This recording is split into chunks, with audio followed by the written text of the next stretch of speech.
went through the entire process, or maybe a couple of days that you decided I'm gonna come back to NC State? It's probably like my last day. I had to work out in the mornings. After that, I got a little feedback. So the feedback that I got, it kind of made me turn to coming back to school. When you came back, did you sit down with coach and talk about this is what I want to work on this year? This is the feedback I got. This is what I want to improve on as a sophomore. Well, coach already knew. Coach was in the loop when I was in the process, so it was like, I don't know, it was easy for him to know. When you hear feedback, some guys might not want to hear criticism, you know, and somebody say you need to do this and this to become a better player. How did you take that? It was easy for me. I like to learn, so anytime I can learn and work on my game, that's the easiest thing.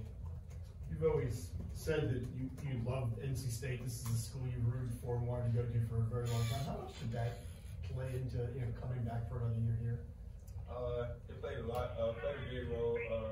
Just being able to meet people, start networking, and the school itself is just all around a great school.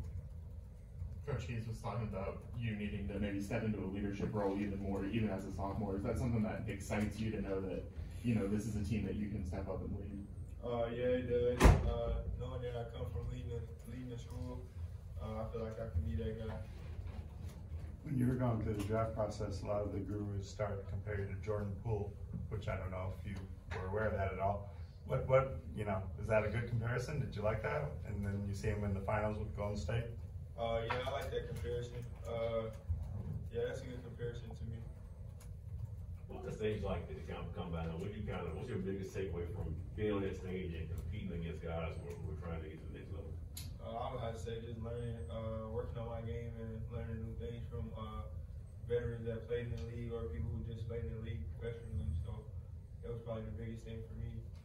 Coach was talking about how much Jarkel is looking forward to playing with you. Have you had a chance to work with him much yet? And what do you think of him as a guy to play in the same backcourt with him? Yeah, I worked out with him since I've been back. That's my guy. I'm ready to play with him, so it'll be good having us in the backcourt. So, what does he do? What does he bring that will bring out the best in you? Energy. He brings energy just like I bring energy. So, like even if I don't have energy right away, I know he's gonna have energy. What's the biggest thing you think you learned from last season, just with all the highs and lows and, coming off of, big games for you, but maybe not winning as a team? Biggest thing you took away? Just playing for the front of the jersey and not the back. That's really it. If you don't do that, then you're not going to win games. What was the main feedback you got when you talked to the NBA coaches and scouts? Really just getting stronger and just being a lead guard for real. So that was like the main two things. How much of a factor was the current climate of college athletics right now with the NIL, transfer portal, and all that? How much did that play a role in you deciding to say, hey, NBA dreams can wait one more year because I'm coming back to a climate where I can still, be compensated for what I'm bringing to the court every night? Well, me coming back, NIL then, that's not the reason I came back. I came back because the team had a great team, new coaches. I still got the same coach from last year as a head coach. And it's just love around NC State, like the school in general. Is it a little bit more enticing though, being able to come back to college athletics when you are in a position where you can, make money off of name, image, and likeness? No, for me it wasn't about the money. I'll hoop for free if I could. So it's just a accessory, I feel like. And you mentioned the opportunity to just come back and just kind of be a college student. You initially announced your decision. What kind of role did that play? Just come back and just getting to be a regular student. That played a role. I enjoyed last year. Enjoyed being a freshman here. It was just all like a family thing around campus with the team, with my coaches. What kind of things do you work on in the offseason to become a little bit more consistent shooting? Is it a matter of learning what a better shot is? Is it more mechanical or is there something else? Yeah. I use the gun really just to keep my shot high archy and being able to hit open shots. But I really work on being in the weight room hard like all season, so that's one of the biggest things. Was there any feedback you got from scouts or anyone that was kind of unexpected? You know, about the game you want to work on? Not really. It was all the same. It was like all the same, but in different ways. Do you having to eat a lot Yeah. to put on weight? Like, are you eating like multiple, like not just 3 meals a day? Like, what is that process like?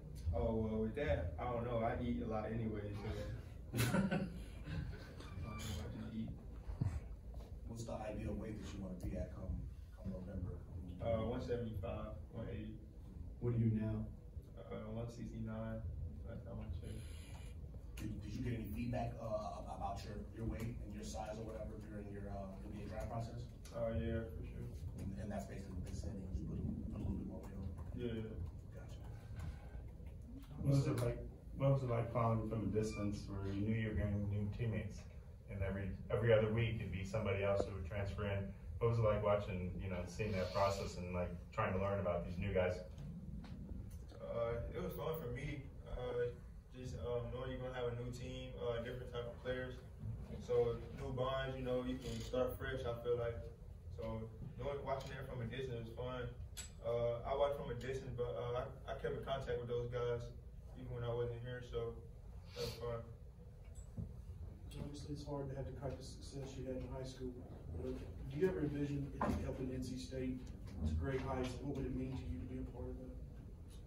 That would mean everything to me. To win games for the fans and the people that support NC State, that would mean a lot. You ever talk to the older players? Over everything, like The older former players, excuse me. I'm sorry. not much. TD, I talk to TD a lot. What do they talk about NC State? What does NC State mean to them? They talk well about it. I haven't really talked to TD about much. I talked to him about like things they did when he was here, how he took on certain things. So. Anything else for T? One question about the leadership role that you will have to take now that you're coming back for your sophomore year. I mean, Coach Keats spoke upon questions in regards of are you going to be ready, for the role that you have to provide, not just being a leader on the court. You've proven you can do that, but like off the court too, as far as, leading by example for your teammates. Are you ready? Are you ready for that role? Yeah, for sure. I feel like I can lead by example, lead in general, just doing everything I'm supposed to do, really, just being responsible. What qualities in that realm do you feel like you need to improve upon to make sure you're going to be the leader that you have to be in your sophomore year? Probably just being the first one to the gym, probably would be the only thing I'll say. Have you ever spoken with any fans since you made this decision via social media? I know you were at the NIL event downtown. What is the vibe they're getting, or you're getting from them, excuse me? Great vibes I'm getting from them. That event yesterday was a great event. I had fun at that event. I was expressing myself, so I got to know a lot of people. Thanks, T. Appreciate you. Thank you. Thank you.